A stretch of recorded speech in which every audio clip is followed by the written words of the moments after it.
Hello, everybody, and welcome back. This is Chapter 4, Programs and Apps, and we are underway. I hope you're enjoying the course so far. So, in the ever-evolving world of technology, we often have to familiarize ourselves with various terms that come up every single day. And while most of the words come with short differences, right? So as you're learning this language, they're fairly easy to figure out. Uh, at times we come across terms that are considered to mean the same thing, even though they may be totally different. And a perfect example of that is program and application. So in this effort, an application is a program or a collection of programs designed for end users. And what they're going to do is they help you to perform a set of coordinated tasks or functions or activities. And so from this definition of an application, we deduce that all apps are programs, but not all programs are applications. Now, by contrast, a computer program is a set of instructions that can be executed on a computer. And an application is software that directly helps a user perform tasks. So a program with a user interface is an application, but again, many programs are not applications. I hope that helps a little bit. So then we take a look at what some of those might look like. Right? Users work with a variety of programs and apps, some of which are shown in this figure. Okay. So each time now, to use these apps, we have to do something first. So each time you start your computer or mobile device, the operating system is loaded or copied actually from your computer's hard drive or your phone to memory, right? So the OS, we'll call it operating system, will then coordinate all the activities running in memory, which is why when you shut down your computer without saving your work, it gets lost because that information that was being manipulated was in memory and it's electronic, it's electric, and it disappears, right? So we have to save our work. So Windows is an operating system.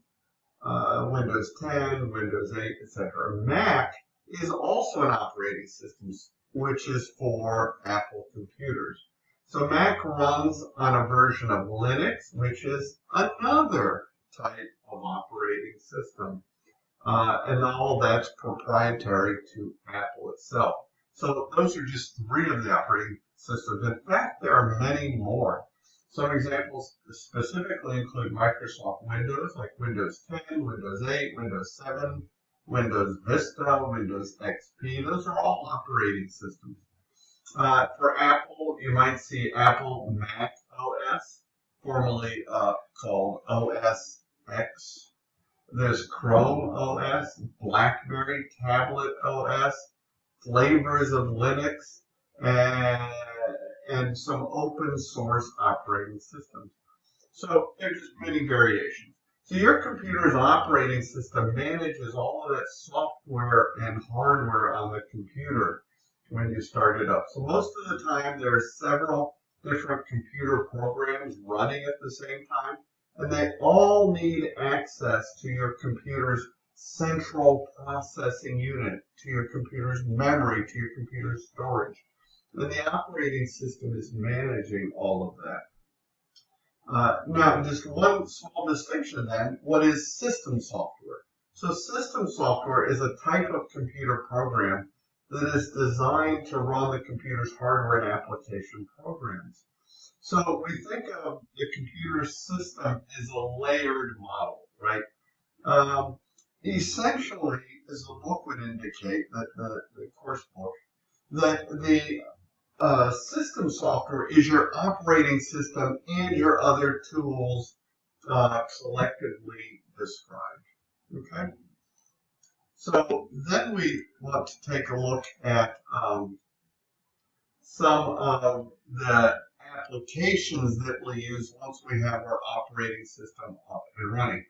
are desktop apps, which is short for applications, or app or apps. Desktop apps run on the desktop or even on a laptop, right? Frankly, like a mobile desktop. A mobile app runs on a mobile device only, right? Now, there are flavors of apps, right?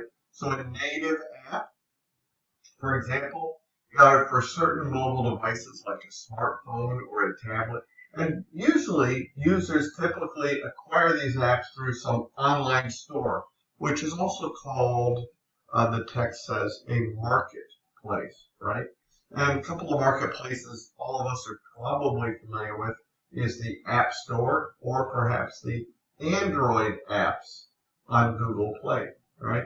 So examples of native apps are, Camera for iOS devices, KeyPass Droid for Android devices, all right?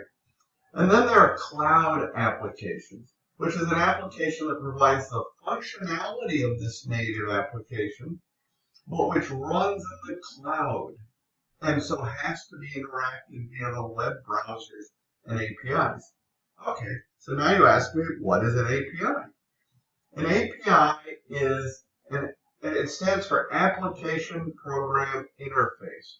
And really it's just your set of routines, protocols, tools. It's your directions for software applications that basically tells them how these different software applications should interact with each other, right? So if you have two systems that aren't used to interacting together, they will build an API or an Application Program Interface, which is basically used, we use a GUI, a graphical user interface, a file, edit.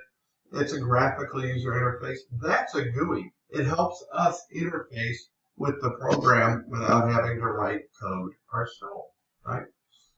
One last note on this slide, a web application, sometimes we just call it a web app, right, is an application software that runs on a web server, right? So we talked in previous lessons about there are these servers out there that through the internet service provider we reach out to, right? And so a web app is running on a web server, right? And the computer-based software is usually stored on our OS, right, of our computer. And web applications are accessed by the user through our web browser. So we open up our web browser, and stored on our computer, and we go through the web application to the web server of whatever company we're trying to contact. And these applications, they're often called a client-server model because I'm the client, me, the person typing on the computer, and I'm reaching out through this web app on my computer to the web server. Okay? The user or the client is providing all these services through kind of an off-site server, sometimes hosted by a third party. This is how we get webmail, online retail stores, online banking, right? You click on your banking app on your computer, or online auctions, for example. Now, before we use these, we should be aware of programs and apps have requirements or legal mandates. So in addition to everything we've talked about, we want to talk now about the licensing fees, right? Sometimes licensing is called a EULA, which stands for End User Licensing Agreement. And this really gives us the right to use an app or a program and provides specific conditions for use, right? So let me, many of them I've already described here, which is just kind of a summary of the reading. So I want to just touch on SaaS a little bit, because the reading describes the rest very well. So software as a service, or called SaaS, S-A-A-S, is a cloud-based service where instead of downloading the software or the application to our PC or our phone, instead we access the application via the internet browser. And the internet browser takes us to the cloud, and in the cloud we get to use this application, this service. Okay. And so the software application could be anything from office software to communication software to business apps, sports events, ticketing events, etc.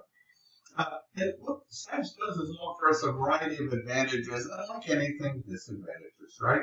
So key advantage is that we have access, and it's very compatible with our multiple operating systems and devices. And so we get to manage it operationally very easily, right? In addition, it's going to give us lower cost, right? Because everybody's using this one program in the cloud than, say, a traditional download. And it makes things more available, wider availability, which really helps small businesses. Now, there are, of course, some disadvantages. For example, normally you would need an internet connection, right? But as time goes on and technology improves, broadband through your internet service providers, for example, and high-speed phone networks like 5G make this less of an issue. Additionally, some SaaS applications can now be done offline with basic functionality. So some examples of SaaS would be Google Apps, Salesforce, if you've ever heard of that. If not, you could Google these. Dropbox, which is a place to store documents. MailChimp, Zendesk is popular. DocuSign, many of us have signed formal documents through DocuSign. Slack and HubSpot would be a few that are out there. So there are many productivity applications. We've talked about applications and licensing, and now we're authorized to use them. So what are we going to do? What are we going to download? Well, there are a number of productivity applications. And frankly, there's a good description of these in the chapter of our text, pages 4-7 to 416. I'm not going to go over them in detail because most of us have used Microsoft Word as a productivity application or Microsoft Excel. And like I said, there's a good description in the reading. So what I recommend is you pause this lecture on this slide and do the reading, right? Because I made some additional notes just to kind of summarize. I would like to point out, please go to page 4-8. There are keyboard shortcuts that everybody should know. I find them very useful. I use them myself regularly. And so I remind you to try and use that. Now, continuing with productivity applications, the reading in the book also covers this material satisfactory, and this really runs from pages 4-17 to about 4-30, right? So we'll cover some of these in the following slides, but I'm going to, let's see, some of these following slides. So, for example, word processing software. Examples of this would be Microsoft Word. In Mac, you would use something called TextEdit or iWork.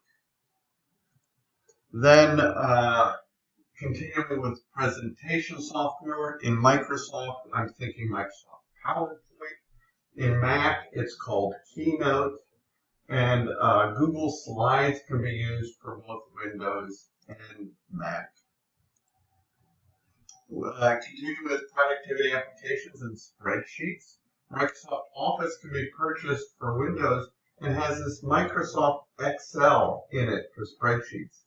LibreOffice can be purchased for Mac and has Calc, C-A-L-C, in it for the spreadsheets. And it's suggested that users become familiar with at least the Microsoft Office products. I highly recommend that. Whoops, I think I went ahead one slide. Let me go back. There we go.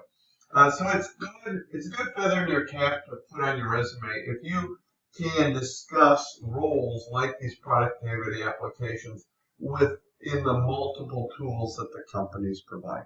I'm going to stop there and come back and pick it up with more on productivity applications when we return.